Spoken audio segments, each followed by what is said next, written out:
आज हम आप लोगों को तुलसीदास का जीवन परिचय बताएंगे जो यूपी बोर्ड एग्जाम के लिए बहुत ही इम्पोर्टेंट है।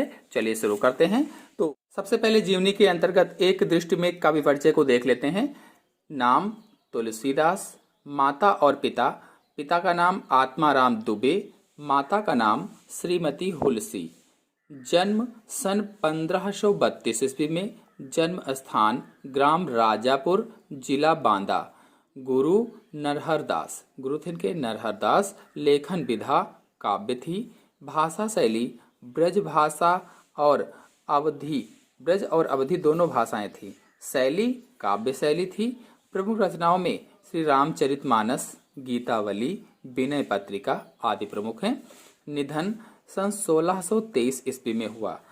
साहित्य में स्थान काव्य शास्त्र के पंडित कहे जाते हैं। आइए देखते हैं कवि परिचय विस्तार से। तो विस्तार से कवि परिचय में तुलसीदास राम भक्ति शाखा के सगुण मार्गी कवि थे। देखिए तुलसीदास राम भक्ति शाखा के सगुण मार्गी कवि थे, तो हमने इसको अंडरलाइन कर रखा है। अगर अंडरलाइन आप करेंगे तो अच्छे नंबर प्राप्त होंगे। किसी दूसरे स्केच से पेन से आप अंडरलाइन कर सकते हैं।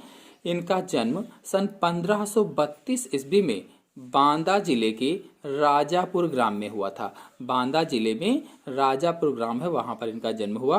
कुछ विद्वान इनका जन्म एटा और कुछ विद्वान गोंडा भी मानते हैं। यानी बांदा के अलावा कुछ लोग ये भी मानते हैं कि एटा में जन्मे थे, कुछ लोग गोंडा भी मानते हैं। इनके पिता का नाम श्री आत्माराम दुबे और माता का नाम हुलसी बाई था। यानी पिताजी का नाम आत्माराम दुबे था और माता का नाम हुलसी बाई था। गलत नक्षत्र में पैदा होने के कारण इनके माता पिता ने इनको त्याग दिया था।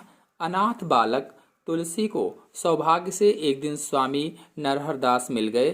तुलसी ने उनको अपना गुरु मान लिया। यानी ये अच्छे नक्षत्र में पैदा नहीं हुए, जिसके कारण इनके माता पिता ने इनको त्याग दिया और तब ये अनाथ हो गए। इसलिए कहा गया अनाथ बालक तुलसीदास को एक दिन स्वामी नरहर दास मिल गए और तुलसीदास ने उनको अपना गुरु मान लिया। जब वो मिले इन्होंने उनको अपना गुरु मान लिया और गुरु की कृपा से तुलसी को शास्त्रों के अध्ययन का अवसर मिला।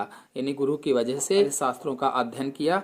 स्वामी नरहर दास के साथ तुलसीदास काशी आ गए और अपने गुरु के साथ स्वामी नरहर दास के साथ ही ये काशी पहुंच गए और यहीं पर इन्होंने वेद वेदांग, दर्शन, इतिहास, पुराण आदि का अध्ययन किया।